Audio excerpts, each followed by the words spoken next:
her şeyden önce son dönemde Kudüs'ü savunmak adına, Mescid-i Aksa'yı savunmak adına oradaki işgalci İsrail güçlerine karşı direnen kardeşlerimizin şehit düşenlere Allah'tan rahmet diliyorum.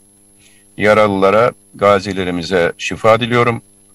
Ve tabii Kudüs halkını, Mescid-i Aksa için ayağa kalkan bütün kardeşlerimizi de Mescid-i Aksa'nın son egemenlik merkezi olan İstanbul'dan saygıyla, muhabbetle selamlıyorum. Onların vermekte oldukları mücadele hepimiz adına verdikleri bir mücadeledir. Ne şahısları, ne sadece ait olduğu kabile ya da kavimleri için değil, bütün İslam ümmetinin onuru için ayaktalar. Bu saygıdeğer mücadeleyi, bu onurlu mücadeleyi bir kez daha İstanbul'dan milletimiz adına selamlıyorum. Allah onların cehdini, gayretini bu mübarek Ramazan günlerinde artırsın, ayaklarını sabit kılsın, verdikleri mücadelede onları muzaffer kılsın diyorum. Ben konuşmamda üç ana başlığı aslında değineceğim. Bir, Kudüs şehrinin insanlık ve bizim açımızdan taşıdığı önem. İkincisi, Kudüs'ün uluslararası ilişkilerdeki bugünkü konumu. Üçüncü başlık ise bizim Kudüs'le ilgili yapmamız gereken hususlar. 2016 yılında Türkçe yayınlanan, geçen senede İngilizce Routledge Yayın Evi tarafından yayınlanan Medeniyetler ve Şehirler kitabında Kudüs'le ilgili apayrı bir bölüm kaleme almıştım. Burada da ifade ettiğim gibi Kudüs insanlığın bütün evrensel değerlerinin bir şehirde yansıdığı ve tarihin ruhunu barındıran bir şehirdir. Ben de defalarca Kudüs'e gitme şerefine nail oldum. 1983 yılında genç 24 yaşında ilk kez yaptığım ziyaretten sonra Kudüs sokaklarını gezenler o insanlığın ve tarihin ruhunu orada görürler. Bu aziz şehir, bu mukaddes şehir, bizim Kudüs-ü Şerif olarak adlandırdığımız şehir, tarihte 3 farklı yönetim biçimi gördü. Birisi bu şehri tümüyle tasfiye edenler. Nabukadnezar ve Babil yönetimi, hükümranlığı ve Roma, Titus. Birisi M.Ö. 586, diğeri M.Ö. 70. Onlar için Kudüs rakip bir merkezdi ve politeist anlayışlarına, putperest anlayışlarına rakip bir muvahhid merkeziydi. Dolayısıyla tasfiye edilmeleri, yok edilmesi gerekiyordu. İkinci grup ise Kudüs'ü tek bir kimlik ve tek bir egemenlik altında tutmaya çalışanlar. Bunlar Kudüs'ün mekanını tahrip etmediler, yok etmediler ama ruhunu yok ettiler. Bunlarsa Haçlılar ve bugünkü İsrail'de. İşgal ettikleri andan itibaren başka hiçbir inanca, düşünceye izin vermediler ve şehrin insan dokusunu tasfiye ettiler. Üçüncü yönetim ise İslam medeniyetinin egemenlik dönemleridir. Hazreti Ömer radıyallahu anh zamanında, Selahaddin Eyyubi zamanında, Kanuni Sultan Süleyman zamanında Kudüs imar edildi.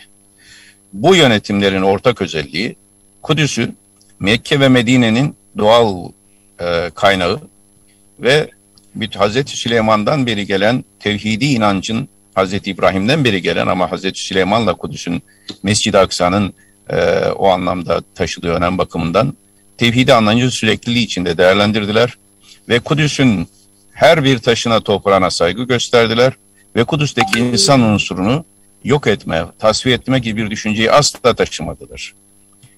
Dolayısıyla bu dönemler Kudüs'ün çok kültürlü, insanlığın ruhunu barındıran, tarihin ruhunu barındıran özelliği korundu. Maalesef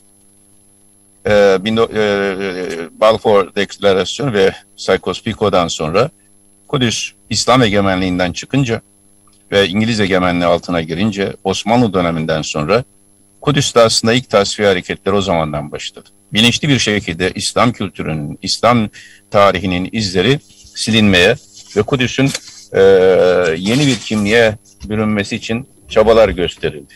Burada da 3 konuya dikkatinizi çekmek isterim. Bir, şehrin kültürü, egemenliği bakımından, özellikle Kudüs. Bir, şehrin kendisi, kendi statüsü. 2, şehrin kültürel mirası, yani mimarisi, yani dış görünüşü, fiziki mirası. 3. de şehrin insan unsuru. Şimdi bu açıdan baktığımızda Önce Kudüs'ün statüsüyle ilgili bir hususu dile getirmek isterim. Kudüs'ün statüsü son 100 yıl içinde, tam da 1922'de Birleşmiş Milletler, o zaman Uluslar Cemiyet-i Akvam'da alınan kararla İngiliz mandacılığına teslim verilmişti. Oradan başlayarak Birleşmiş Milletler'in o kararında çok ilginç bir umde vardır. Bu bizi Türkiye olarak da ilgilendirir, İslam dünyası olarak da. O manda kararında açık bir şekilde denir ki Kudüs'teki Müslümanların var olan hakları, Cemiyet-i Akvam'ın 1922'de aldığı kararda Müslümanların var olan hakları korunacaktır. Ve doğrudan Osmanlı dönemindeki pratiklere atıfta bulunur. Yani Osmanlı döneminde dini topluluklara sahiplerse bu korunacaktır der. Cemiyet-i Akvam'ın 1922 sayılı kararı. Ancak daha sonra 1948'den itibaren Kudüs'ün ayrılması ve alınan kararlardan sonra statüsüyle ilgili alınan en ciddi kararlar yine 1948'de 11 Aralık 1948'de alınan 194 sayılı karar var. Burada da çok önemli bir boyut var. Hepimizi ilgilendiren, yine Türkiye'yi özel olarak ilgilendiren. Bu kararla birlikte Kudüs 1948 Savaşı sonrasında Kudüs'le ilgili Türkiye, Amerika ve Fransa tarafından oluşturulan üçlü bir komisyon kuruldu. Bu üçlü komisyon 1970'lere kadar rapor etti. Kudüs'ün kültürel varlığını korumaya, statüsünü korumaya dönük bir komisyon. Ancak daha sonra bu komisyon maalesef tasfiye edildiği söylenmedi, ilave edilmedi ama faaliyetlerine uzun süre ara verdi. Bizim Dışişleri Bakanlığı'nın döneminde bu komisyon harekete geçirilmesinin ciddi girişimlerde bulunduk. Ancak Amerika ve Fransa tarafından tabii istenilen neticeler alınamadı ama bu komisyon hala Birleşmiş Milletler'de geçerli bir komisyondur. Sonra 1980 yılında alınan kararlar var ve o kararla Kudüs'ün statüsü bağlamında bağlayıcı Birleşmiş Milletler Güvenlik Konseyi'nin bağlayıcı kararları var. Bu kararlar bugün maalesef hiçe sayılıyor. 3 Temmuz 1969 257 sayılı karar, 25 Eylül 1971 298 sayılı kararlarla 68 Savaşı sonrasında Kudüs'ün statüsü, uluslararası statüsü Filistinlilerin ve Doğu Kudüs'ü kastediyorum, Ürdün'ün kutsal mekanlar üzerindeki haklarıyla İsrail sınırları dışında tutulmuş ve Birleşmiş Milletler Güvenlik Konseyi kararına yansımıştır. 20 Ağustos 1980'deki 478 sayılı kararla da İsrail Kudüs'ü başkent ilan edince üye ülkelerin buradan temsilciliklerini çekme kararı alınmıştır. Bu geçmişi vermemin sebebi şu: Trump'ın Birleşmiş Milletler kararlarına aykırı bir şekilde Kudüs'ü İsrail'in başkenti olarak tanımasından sonra bir seri devlet Kudüs'e büyükelçilik taşıdı. Bunların hepsi Birleşmiş Milletler Güvenlik Konseyi kararlarına aykırıdır ve gayrimeşrudur. Kudüs üzerinde statüsünü ihlal eden her hususta bu kararlar geçersizdir.